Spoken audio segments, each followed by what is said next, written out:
자, 이제 그러면 기도함으로 오늘이 며칠이죠? 11월? 11일? 아, 오늘 빼빼로 데이네요. 네, 기도하고 시작하겠습니다. 사랑의 하나님, 참 감사합니다. 이 아침에 저희를 깨워주셔서 하나님 말씀을 사모하고 주 앞에 기도하기 위해 우리의 첫 시간을 하나님께 드리러 나온 모든 우리 집사님들을 축복하여 주셔서 이 시간도 진리의 영이신 성령께서 저희 귀에 말씀을 들려주시고 오늘도 위로하시고 우리에게 교훈을 주시는 주의 음성 가운데 하나님 말씀 가운데 나아가게 하여 주시옵소서. 감사하며 예수님의 이름으로 기도드립니다. 아멘. 네, 오늘은 요한계시록 3장 7절부터 13절까지 말씀입니다. 먼저 큐티지에 있는 개역개정 성경으로 한번 읽고요. 그 다음에 우리 세번역 성경으로 한 번 더 읽도록 하겠습니다. 자, 읽겠습니다. 시작. 필라델피아 교회의 사자에게 편지하라. 거룩하고 진실하사 다윗의 열쇠를 가지신 이 곧 열면 닫을 사람이 없고 닫으면 열 사람이 없는 그가 이르시되 볼지어다 내가 내 앞에 열린 문을 두었으니 능히 닫을 사람이 없으리라. 내가 내 행위를 아노니 내가 작은 능력을 가지고서도 내 말을 지키며 내 이름을 배반하지 아니하였도다. 보라 사탄의 회당 곧 자칭 유대인이라 하나 그렇지 아니하고 거짓말하는 자들 중에서 몇을 내게 주어 그들로 와서 내 발 앞에 절하게 하고 내가 너를 사랑하는 줄을 알게 하리라. 내가 나의 인내의 말씀을 지켰은즉 내가 또한 너를 지켜 시험의 때를 면하게 하리니 이는 장차 온 세상에 임하여 땅에 거하는 자들을 시험할 때라. 내가 속히 오리니 내가 가진 것을 굳게 잡아 아무도 내 면류관을 빼앗지 못하게 하라. 이기는 자는 내 하나님 성전의 기둥이 되게 하리니 그가 결코 다시 나가지 아니하리라. 내가 하나님의 이름과 하나님의 성, 곧 하늘에서 내 하나님께로부터 내려오는 새 예루살렘의 이름과 나의 새 이름을 그의 위에 기록하리라. 귀에 있는 자는 성령이 교회들에게 하시는 말씀을 들을지어다. 아멘. 그다음에 세번역 성경으로 보겠습니다.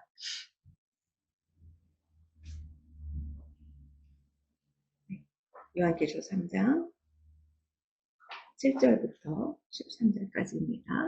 네, 준비되셨으면 같이 목소리로 읽겠습니다. 시작.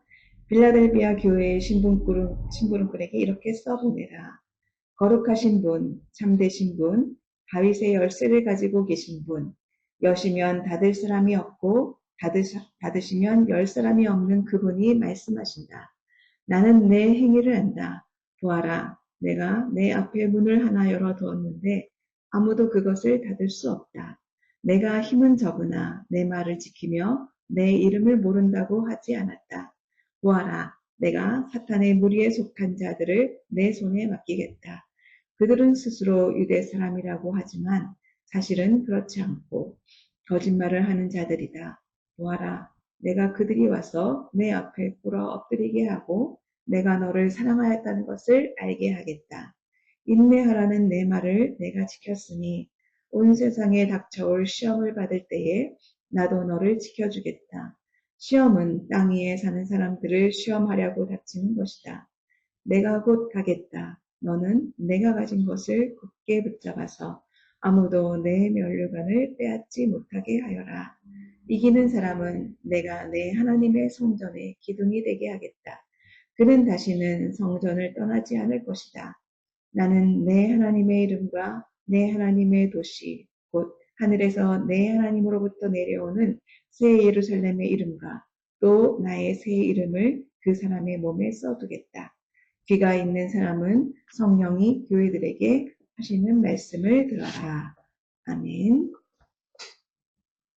네, 오늘은 빌라델비아 교회에게 보내시는 주님의 편지이죠. 자, 이제 7교회 보내는 편지가 이제 내일이면 이제 마치게 됩니다.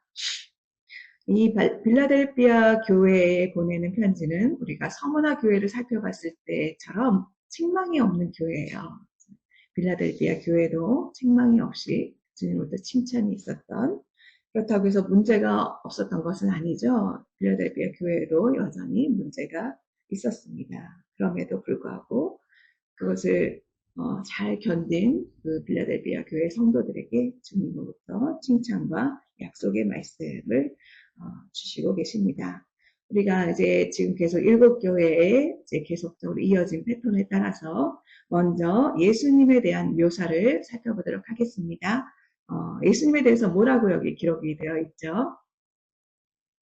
네, 거룩하고 진실하사 다윗의 열쇠를 가지시니 곧 열면 닫을 사람이 없고 닫으면 열 사람이 없는 그가 이르시되, 이렇게 예수님에 대해서 표현하고 있습니다. 거룩하고 진실하신 분, 이분은 우리 하나님밖에 없으시죠. 거룩하시고 진실하신 하나님이신 예수님, 주님을 무엇을 가지셨나요? 다윗의 열쇠를 가지셨습니다. 이 다윗의 열쇠는요, 성경 이사야서에 기록이 되어 있는 말씀을 그대로 이제 인용하신 말씀입니다. 이사야 22장에는 예루살렘에 대한 하나님의 경고 또는 그 앞으로 일어날 일에 대한 하나님의 예언의 말씀이 이제 기록이 되어 있습니다. 이제 후에 한번 이사야서 22장을 읽어보시면 좋은데요. 이사야 22장 22절부터 25절까지 말씀 중에 이 열린 문에 대한, 천국 열쇠, 다윗의 열쇠에 대한 부분이 나오는데, 그 당시 왕궁의 그 국보를 맡은 사람이 셈나라는 사람이 있었는데, 이 사람은 아무 능력이 없으면서도 그 국보를 맡은 사람에게서 하나님께서 그 열쇠를 빼앗아서 나의 종인 엘리야김에게 그 열쇠를 맡기겠다라고 말씀하십니다. 그래서 그 엘리야김이 그 열쇠를 받아서 대신 이제 왕궁의 모든 것들을 다 취하지만, 마지막에는 하나님께서 그도, 잘 박힌 목과 같은 그도 그것을 버틸 힘이 없고 부스러져 버린다라는 말씀을 통해서 유다가 결국은 바벨론에 의해서 멸망당할 것에 대해서 이제 예언하신 말씀인데요. 이제 거기서 나온 이 다윗의 열쇠, 그래서 우리 그 큐티지 옆에 보시면 다윗의 열쇠에 대한 설명이 나와 있죠.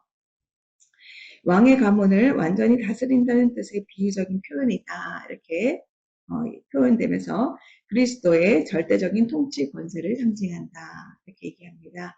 다윗의 열쇠를 가지신 분, 바로 그분이 메시아이신 다윗의 후손으로 오신 예수 그리스도를 나타내죠. 그 다음에 열쇠에 대해서는 또 마태복음에서도 예수님께서 천국 열쇠에 대한 부분을 베드로에게 말씀하세요. 그래서 베드로의 신앙 고백 이후에 내가 이 반석 위에 내 교회를 세우겠다. 그리고 또 천국 열쇠를 너에게 주겠다. 이러면서 땅에서 묶으면 하늘에서도 묶을 것이요, 땅에서 풀면 하늘에서 풀리리라라는 그런 권세를 예수님께서 주시는데요. 이것은 이제 비단 베드로에게만 주시는 것이 아니라 나중에는 교회에 그러한 권세를 주시고 또한 모든 성도들에게도 그러한 권세를 주시는 것을 저희가 성경을 통해서 확인할 수 있습니다. 그래서 다윗의 열쇠를 가지신 예수 그리스도께서 뭐라고 말씀하시냐면 8절에 보면 보라 내가 내 앞에 열린 문을 두었으니 능히 닫을 사람이 없을까. 예수님께서 열린 문, 열쇠를 열어서 문을 여셨어요. 그래서 닫을 사람이 없다라고 말씀하시는데, 그럼 과연 이 빌라델비아 교회에 열린 문을 두신 것은 무엇을 의미하는지, 열린 문 하면은 사도 바울이 표현한 그런 것이 저희가 이렇게 떠올릴 수 있습니다. 내게 열린 문을 주셨다.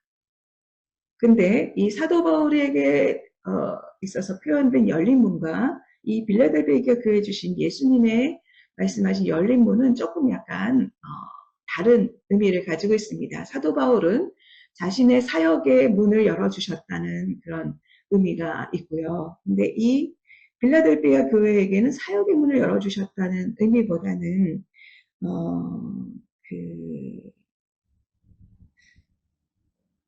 그 11절과 12절 말씀을 보면은 내가 속히 오겠다. 그리고 내가 가진 것을 굳게 잡아 아무도 내 멸관을 빼앗지 못하게 하라. 그래서 어떻게 보면 이제 종말에 관련된, 그래서 하나님의 나라를 상속받는 그 하나님의 천국의 문, 그것을 의미한다라고 보는 것이 조금 더 타당하다고 많은 학자들은 그렇게 설명을 하고 있습니다.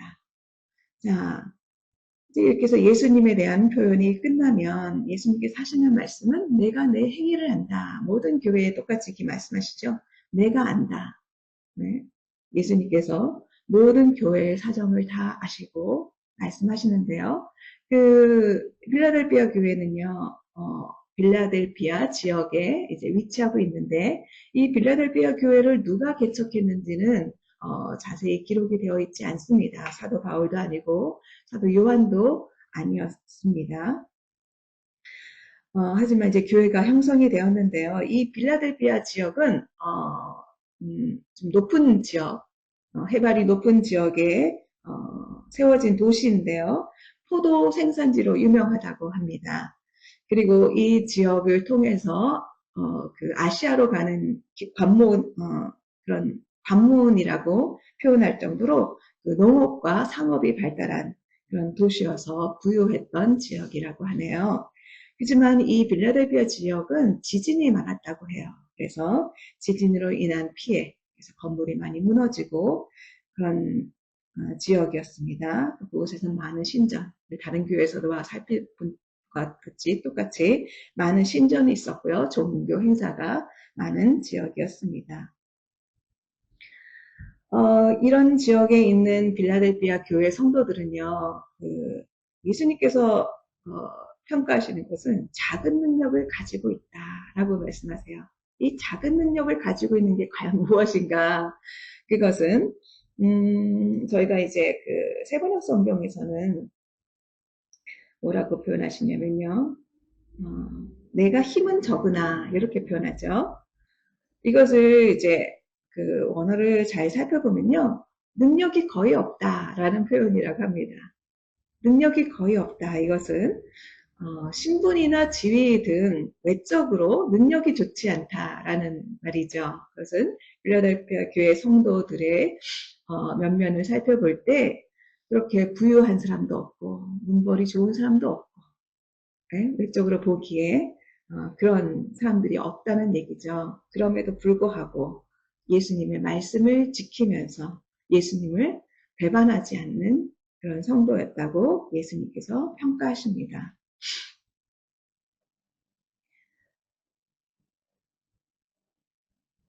근데 그 교회에 있었던 문제는 뭐냐면요. 그 구절에 보면은 사탄의 회당 곧 자칭 유대인이라 하나 그렇지 아니하고 거짓말을 하는 사람이 있었는데 그 당시에 유대인들은 이제 전 세계에 퍼져 살고 있었습니다. 여전히 유대인들은 가는 곳마다 회당을 세워서 하나님께 예배를 드리죠. 그래서 유대인들이 오히려 그리스도인들을 핍박하는 그런 주체가 되었습니다. 이 유대인들은 자신들만이 하나님이 선택하신 그런 거룩한 백성이라는 그런 자부심을 가지고 예수님이 메시아로 오셨다는 것을 부인하는 사람들이죠. 그래서 예수님을 주라고 믿고 있는 이 그리스도인들이 자신들이 보기에는 이단이라고 생각해서 그들을 핍박하고 반대하는 입장에 서 있는 사람들이 바로 그 당시에 유대인이었습니다. 그래서 이 유대인들에 대해서 그 사도 바울이 성경에 기록한 말씀이 있어요. 표면적 유대인이 유대인이 아니다. 표면적 유대인, 혈통적 유대인. 피로써 전해지는 그 유대 민족이 참 유대인이 아니라 이면적 유대인이 참 유대인이다라고 사도 바울이 얘기하고 있습니다. 그것은 예수 그리스도가 주라고 고백하는 예수 그리스도가 오실 메시아라는 그분이라는 것을 믿음으로 받아들인 사람이 참 유대인이라고 사도 바울은 얘기하고 있는데요. 이들이 하는 거짓말은 바로 그것이죠. 예수가 어떻게 메시아냐라는 것이죠. 그 사람들을 예수님이 어떻게 하겠다고 하시나요? 너희에게 볕을 데려와서 무릎을 꿇게 하겠다. 절하겠다라고 말씀하시는 거죠. 그래서 내가 너를 사랑하는 줄, 내가 참 메시아이고 그리스도인 것을 그들로 알게 하겠다. 그리고 너희를 선택한 것을, 그래서 내가 너희를 사랑한 것을 알게 하겠다라고 예수님께서 말씀하십니다.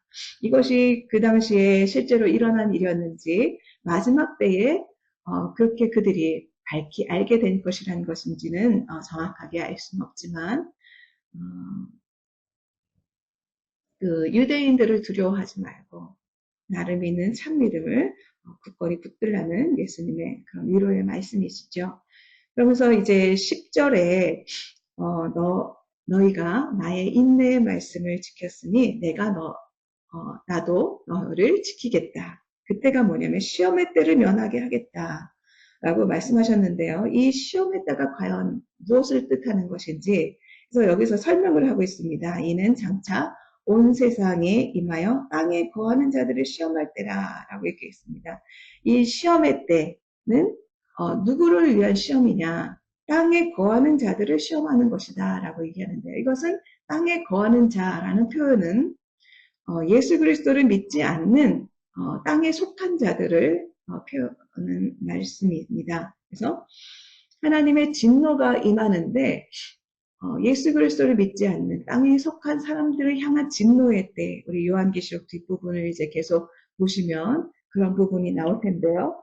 그러할 때 하나님의 진노가 그들에게 임할 때 하나님의 백성인 이 성도들을 하나님께서 지켜주시겠다. 하나님의 진노로부터 지켜주시겠다는 그런 말씀이십니다. 그러면서 주님께서 하신 말씀은 내가 속히 오겠다. 버티고 인내하고 너가 갖고 있는 것을 굳게 붙잡아라 라고 예수님께서 말씀하시죠. 그래서 아무도 내 면류관을 빼앗지 못하게 하라. 이 말씀은요. 내 면류관을 빼앗을 사람이 있다는, 빼앗길 수도 있다는 그런 표현이 아니라 내 면류관, 이 우리 세번역 성경 그 면류관이라는 부분에 그 밑에 간주가 되어 있습니다. 니은이라고 되어 있고요. 그 밑을 보면은 또 다른 말로는 월계관이라고 이렇게 써 있습니다. 발견하셨죠? 자, 월계관은 여러분이 아시는 대로 언제 그 월계관을 쓰게 되죠? 그 그리스에 시작된 그 올림픽 때 그 승리한 경기 선수에게 주어진 것이 월계관이었잖아요. 그래서 여기서 말하는 이 면류관은 월계관을 뜻하는데 그렇다면 이것은 경기와도 관련되어 있는 말씀이죠. 그래서 선수들이 월계관을 받으려면 어때요? 끝까지 달려서 우승을 해야 되죠. 그죠? 달리다가 중도에 포기하면 안 되고, 그래서 끝까지 이 필라델피아 교회 성도들에게 너의 지금 경기를 끝까지 완주해라. 그래서 그 최선을 다할 것을 예수님께서 그 격려하시는 그런 말씀이십니다. 이것은 무엇입니까? 우리가 영적 무장을 통해서 환란이 왔을 때, 시험이 왔을 때, 핍박 속에서도 인내의 말씀 끝까지 붙들 것을 말씀하시는 것이죠. 그래서 마지막 패턴에 이기는 자는 이렇게 나오지요. 내 하나님의 성전에 기둥이 되게 하겠다.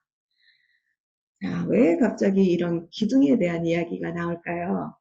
이 빌라델피아 교회는 그 지역은 지진이 많은 지역이라고 말씀드렸잖아요. 그래서 한 번 지진이 오면은 막 진도 7 이상의 지진이 오면 어떨까요? 그때는 뭐 내진이 잘 이렇게 설계된 건물이 아니었기 때문에 다 무너지고 그 튼튼한 기둥들만 이렇게 남아 있습니다. 그래서 여러분 사진으로 한번 검색을 하시면 그 유적들 사진을 보실 때 보통 어때요? 그럼 무슨 아테네 신전 이런 거 보면은 기둥들만 이렇게 남아있는 것들을 보시죠? 옆에 벽면은 다 없어지고 그런 것을 연상하실 때 하나님의 성전에 기둥이 되게 하겠다. 그래서 이 빌라델피아 교회 성도들은 이 기둥이라는 것이 굉장히 익숙하죠. 예전에도 큰 지진이 있었고 그래서 기둥만 남았던 그 신전에 그 큰 기둥만 남았던 것을 아마 이 말씀을 편지를 받았을 때 아마 떠올리게 되었을 것 같습니다. 그래서 하나님의 성전에 기둥이 되게 하겠다. 결코 흔들리지 않는 그런 기둥으로 삼아주시고 그곳에 이름을 기록하신다고 하셨죠. 세 가지 이름을 기록하신다고 하셨는데 하나님의 이름 그리고 새 예루살렘의 이름, 그 다음에 예수님의 새 이름을 그 위에 기록하리라. 그래서 하나님의 성전의 기둥처럼 너희를 기둥처럼 삼겠다라는 말씀이죠. 너희에게 그 이름을 새기겠다라고 말씀하시는 거죠. 이 이름이라는 것도 이 빌라델비아 지역에 있는 사람들에게는 굉장히 이름을 준다는 것. 그래서 이 지진으로 무너졌던 도시를 다시 그 로마에 의해서 세워졌을 때 그 로마 황제로부터 새 이름을 부여받았다고 합니다. 그래서 이 이름을 새로 받는다는 그런 것은 우리가 그냥 이름을 주겠다. 그리고 또 그 어느 지역이었죠? 그 새 돌 거기다가 새 이름을 주겠다라는 그런 표현도 있었잖아요.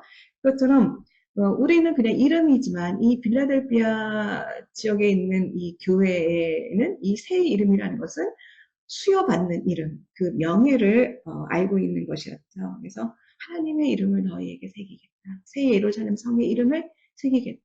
나의 이름을, 예수님의 이름을 너희에게 새기겠다라는 말씀, 그런 영광스러운 그런 약속을 주십니다. 그래서 이 빌라델비아 교회의 성도들이 끝까지 이길 때 하나님의 나라에서 요동치 않는, 무너지지 않는 중요한 역할을 감당하는 그런 위치를 차지하게 될 것이라는 예수님의 그런 약속의 말씀입니다. 오늘 이 말씀을 통해서 저희는 그런 이 시대를 살아간 저희에게는 무엇라고 하나님께서 예수님께서 말씀하시는 걸까요?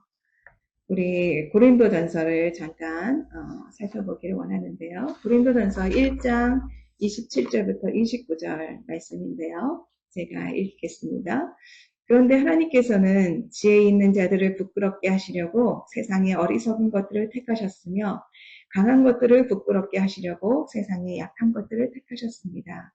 하나님께서는 세상에서 비천한 것들과 멸시받는 것들을 택하셨으니 곧 잘났다고 하는 것들을 없애시려고 아무것도 아닌 것들을 택하셨습니다.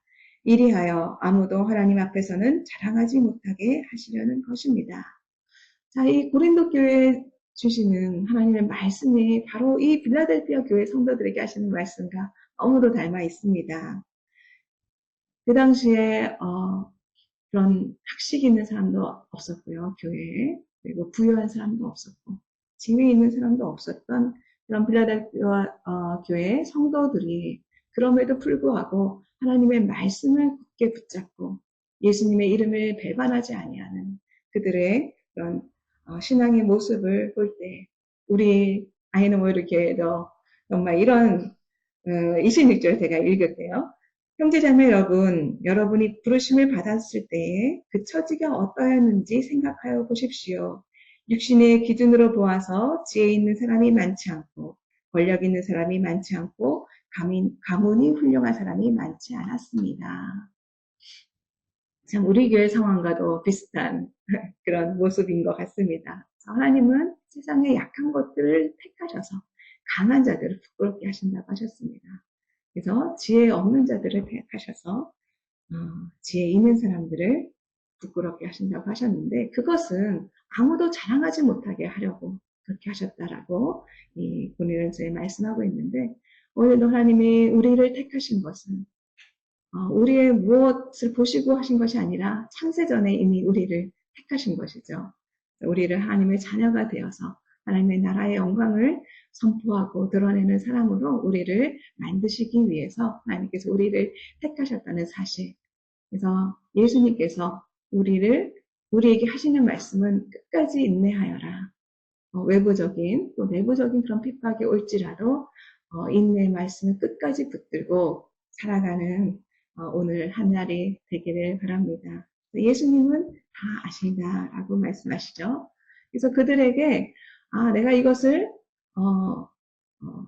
피하도록 도와주겠다가 아니라 끝까지 견디고 이겨라라고 주님은 말씀하시죠. 오늘 하루도 하나님의 말씀을, 주님의 말씀을 붙들고 신실하게 주님 앞에서 살아가는 저와 여러분 되기를 원합니다. 기도하겠습니다.